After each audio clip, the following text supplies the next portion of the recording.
Hello viewers, வணக்கம் and welcome back to my channel. Maya Seenu சீரியலுடைய இன்றைக்கி எபிசோடுக்கான ரிவ்யூ என்ன அப்படின்றத பார்க்கலாம். எபிசோடை பொறுத்த வரைக்கும் தனா இந்த போட்டியில் கலந்துக்க கூடாது, ரகுராம் ஊர் முன்னாடி அசிங்கப்பட்டு போய் நிற்கணும் அப்படின்னு சொல்லி புவனேஸ்வரி, பசுபதி இவங்க 2 பேரும் சேர்ந்து அடுத்தடுத்த பிளானை வந்து போட்டுட்ருக்காங்க. ஸோ இரண்டாவதாக அவங்க போடக்கூடிய பிளான் என்ன அப்படின்னு பார்த்தீங்கன்னா, ஒரு பொண்ணை வச்சு தனா போடக்கூடிய ஷூவில் ஒரு தேலை கொண்டு போய் போட சொல்கிறாங்க. அந்த பொண்ணு யாருக்கும் தெரியாமல் ஷூவில் தேலை மறைச்சி வைக்கிறாங்க. அந்த இடத்துல அந்த பொண்ணு வச்சுருந்த பணம் கீழே விழுகுது. அதை மாயா வந்து நோட் பண்ணுறாங்க. இந்த இடத்துக்கு இவ்வளோ பணத்தோட இந்த பொண்ணு எதுக்காக வரணும், இதில் ஏதோ சந்தேகம் இருக்கே அப்படின்னு சொல்லி அந்த பொண்ணை ஃபாலோ பண்ணி போனால் அந்த பொண்ணு நேராக புவனேஸ்வரி கிட்டே போய் பேசிகிட்டு இருக்கு. அதை மாயா நோட் பண்ணுறாங்க. இந்த விஷயத்த கதிர்கிட்ட சொல்கிறாங்க. ஏதோ பெருசாக அந்த புவனேஸ்வரி பிளான் பண்ணுறான், ஆனால் என்னன்னு தான் தெரியல அப்படின்னு சொல்லி அங்கே தனா உட்காந்துட்டு இருக்க இடத்த போய் செக் பண்ணி பார்க்குறாங்க.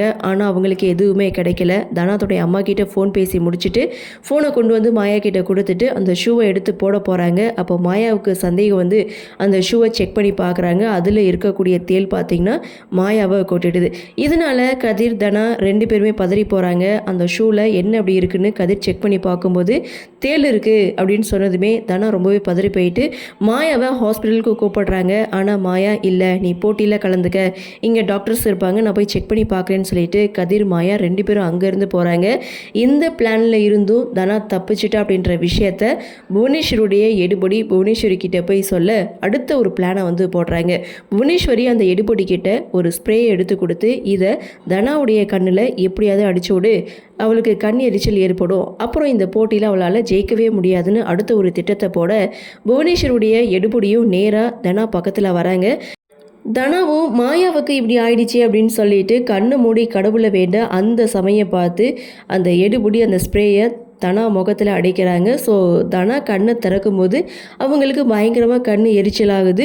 ஸோ அந்த இடத்துல வந்து ரகுராமுடைய என்ட்ரி, என்னாச்சுமா அப்படின்னு சொல்லி கேட்க, என்னன்னு தெரியலப்பா, கண் பயங்கரமாக எரியுது அப்படின்னு சொல்ல, ஸோ அடுத்த செகண்ட் இங்கே தனலட்சுமியோடைய நேமை வந்து அனௌன்ஸ் பண்ணுறாங்க. தனாவும் போட்டியில் போய் கலந்துக்கிறாங்க. ஆனால் அவங்களால ஒரு பாயிண்ட்டு கூட எடுக்க முடியலை. ஸோ இதனால் வீட்டில் இருக்கிறவங்களும் பதறி போகிறாங்க. இன்னொரு பக்கம் மாயா, கதிர், ரகுராம் இவங்க 3 பேருமே தனா கிட்ட வந்து என்னாச்சு அப்படின்னு சொல்லி கேட்கும்போது தனாவுடைய கண்ணு பார்த்திங்கன்னா சிவப்பு நிறமாக மாற ஆரம்பிக்குது.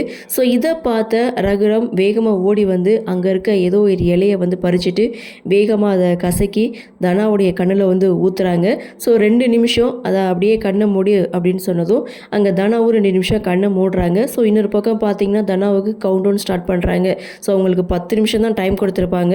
ஸோ அதில் கவுண்ட் டவுன் ஸ்டார்ட் ஆகுது. இன்னும் 2 நிமிஷம் இருக்குது, இன்னும் 1 நிமிஷம் இருக்குது அப்படின்னு சொல்லும்போது தனாவுக்கு பக்காவாக க்யூர் ஆகுது. ஸோ அந்த சமயம் தனா இந்த போட்டியில் கலந்துக்கிறாங்க. தொடர்ந்து பாயிண்ட்ஸை வந்து எடுத்துகிட்டு இருக்காங்க. ஸோ அப்படியே சீனை கட் பண்ணால் கதிர் மாயா கிட்டே சொல்கிறாங்க, முதல் முறையாக சென்னைக்கு வந்திருக்கோம், தனாவை கூட்டிகிட்டு ஊரை சுற்றணும்னு ஆசையாக இருக்குது அப்படின்னு சொல்ல கதிர் தனாவை பைக்கில் கூட்டிகிட்டு அங்கேருந்து கிளம்புறாரு. ஸோ ரோட்டு கடையில் தனாவுக்காக சாப்பாடெலாம் வாங்கி கொடுக்குறாரு. இதோட எபிசோடையும் முடிக்கிறாங்க. இதனால் ஏதாவது பிரச்சனை வருமா அப்படின்ற ஒரு எதிர்பார்ப்போட இன்றைக்கி எபிசோடை முடிச்சிருக்காங்க. சரி, என்ன நடக்குது, என்ன மாதிரியான சுவாரஸ்யத்தோடு கதைகளை நகர்வாக கொண்டு வராங்க அப்படின்றத நாமளும் பொறுத்திருந்து பார்க்கலாம்.